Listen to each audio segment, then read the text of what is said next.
will no longer be subjected to criminal abuse.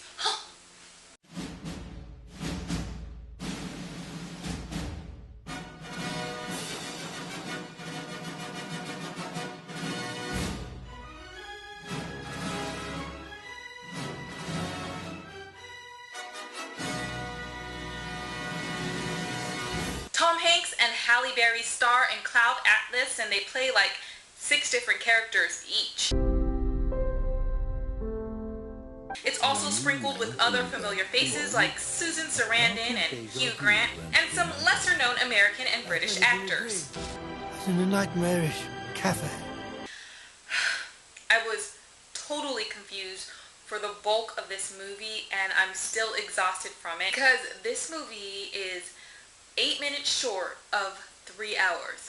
Just take that in. Okay, this is a sci-fi fantasy thriller that explores some themes in humanity. It's like all people are equal, love and war, martyrs and natural order, the pursuit of truth, and even religion are explored. This movie journeys from the past to the future to the present and even to the fantasy extreme future. It becomes evident near the end of the movie that people keep making the same mistakes no matter what period they live in, and human actions have consequences for generations and generations and generations. Oh, one more thing. They shot this movie all over the world. Good for them. It didn't have to take the actual time that it took to travel all over the world. Yesterday, my life was headed in one direction. Today, it is headed in another. Okay, the acting was well done. The costumes were impeccable. The makeup was great. Dayvee, she's a South Korean actress, really left an impression on me. Her perfect face and expressions, especially as a fabricated human, were really impressive. Did I mention that this movie was nearly 3 hours? And they will probably have to tell you that, you know, they had to make that allowance so that all the things that they needed to get into movie would fit in. But I'm telling you, that is totally unnecessary. You could have told the same story. I could have been less confused. In fact, I think I'm a little offended that you thought I had 3 hours to give you for the movie. Oh, the other thing is that you literally don't understand anything that's going on. Sometimes you don't even understand the English language that they are speaking, because in the future fantasy world they have a modified English, which I found totally unnecessary as well. I get it.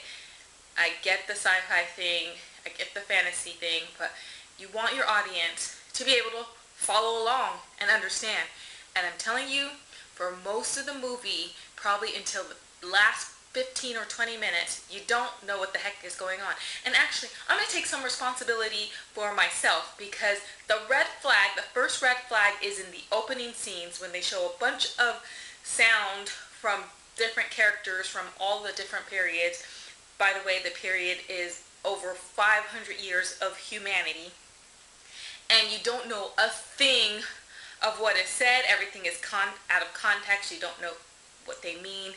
And I can go on and on and on. But I'm not going to do that to you, because the movie will do that to you.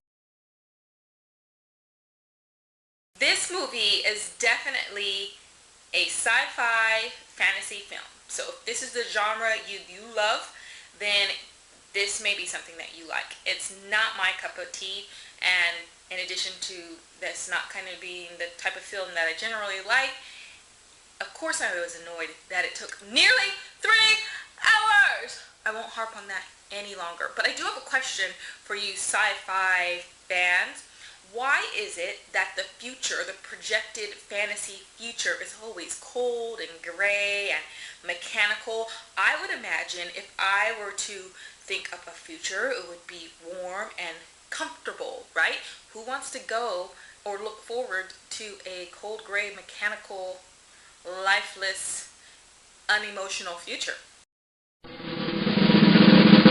So I think this movie definitely appeals to sci-fi fans, but for people like me, it just doesn't do it. So take that for what it is.